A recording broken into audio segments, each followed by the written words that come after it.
Thank you for listening to Shulchanaruchharav.com. What is the law if one forgot to say Vesein Umatar livracha in the blessing of Baruch Aleinu, in which it is normally said? Where can one make it up in, and what happens if one already finished davening? So the general halacha is, as recorded in the Gemara in Maseches Brachos and brought in the Shulchan Aruch chapter 117, that Vesein Umatar livracha, which is a prayer that we mentioned for rain in Eretz Yisrael, starting from Zayin Mar Cheshvan, and in Chutz La'aretz starting from the 5th or 6th of December, depending on if it's a leap year that year or not. That if a person forgot to say it, then the prayer is invalid and he must repeat Shemana Esrei. The question, however, is raised regarding what if you remembered in middle of Shemana Esrei, what are you to do? So we find in the Poskim a number of options that can be done to make up the Vesein Umatar livracha if you remember in middle of Shemana Esrei, depending on where you remember. So let us begin from our first area of remembrance. If you skip Vesein Umatar livracha and you remembered prior to finishing the bracha of Baruch Aleinu, then if you didn't yet say Hashem's name in the blessing, you didn't yet say Baruch Ato Hashem, then you go back to Vesein Umatar livracha and continue from there. Or simply say it where you remember and continue and finish the blessing, Baruch Ato Hashem Mevarich Hashem.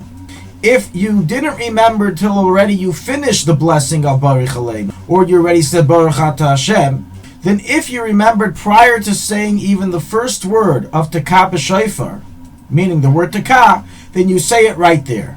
Meaning you said Baruch Ato Hashem Mevarich Hashanim, and you immediately say Vesein Umatar livracha, and then you continue Tekah b'shofar gadol.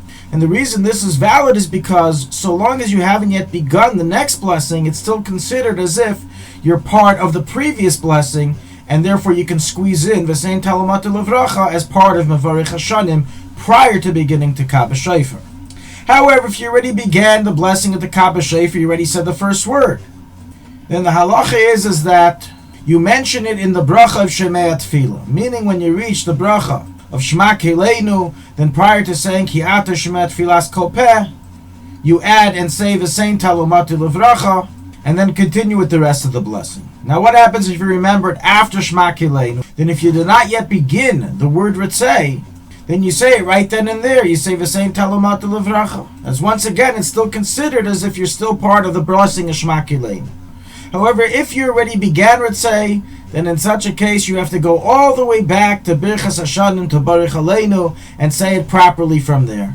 However, even this only applies so long as you remembered prior to finishing Shemana Esrei, which means you remembered prior to taking 3 steps back and prior to saying the Yu L'Ratzein at the end of Shemana Esrei, which is said directly prior to taking 3 steps back.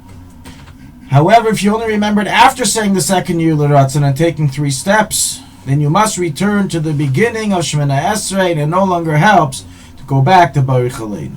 All this applies not only if you know for certain that you didn't say Vesein Umatar livracha, but even if you are in doubt, if this is still within 30 days from the inception of the saying of Vesein Umatar livracha that year, then within those 30 days we considered a doubt as if you didn't say it, and therefore you must follow the exact law that we said above. The best thing to do as a reminder, so you don't come to forget to say it once we begin saying it, is to make a mark in your siddur and the like, so it will not be skipped.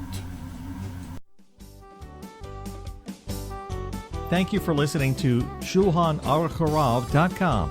Our free services of making Torah knowledge available to the public depends on donors like you. Please help us continue our work through making even a small contribution at Shulchanaruchharav.com under the Daily Halacha Dedication section or in the subscription page. Also, check out our online courses and many sefarim available for purchase that will both enhance your Torah knowledge and help support our work.